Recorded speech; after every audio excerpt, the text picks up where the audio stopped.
பரிவு வர மாட்டேங்குது, எனக்கே மன்னிக்கிற குணம் வர மாட்டேங்குது, எனக்கே ஒரு யார் மேலே நேசிப்பு வர மாட்டேங்குது? ஏன்னா நம்ம இயேசுக்குள்ள இல்ல.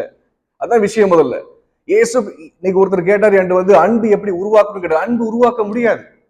நீங்க இன்னைக்கு ஒரு ஒரு குடும்ப வாழ்க்கை எடுத்துக்கோங்க, இல்லாட்டி ஒரு சாதாரண ஒரு சொசைட்டி வாழ்க்கை எடுத்துக்கோங்க. நீங்க ஒருத்தர் பார்க்கும்போது நீங்க இரக்கம் காட்டுவீங்க, ஐயோ பாவமா இருக்கு பிச்சை எடுக்காங்கன்னு தோணும். நமக்கு நிறைய பேர் பார்க்கும்போது அந்த அந்த அந்த அந்த இறக்கமே வராது. ஒரு தடவை பார்க்கும்போது ஐயோ பாவம் தோணும்.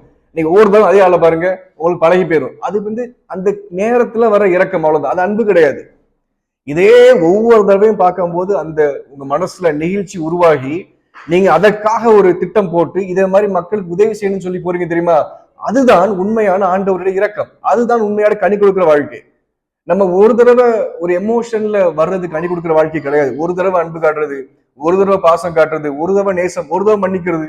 ஆண்டவர் சொல்றாங்க ஒரு நாளைக்கு 7 தடவை மன்னிக்க சொல்ல, 70 தடவை மன்னிக்க சொல்றாங்க. 7 70 தடவை நீ மன்னிச்சிரு அப்படிங்கிற ஆண்டவர்.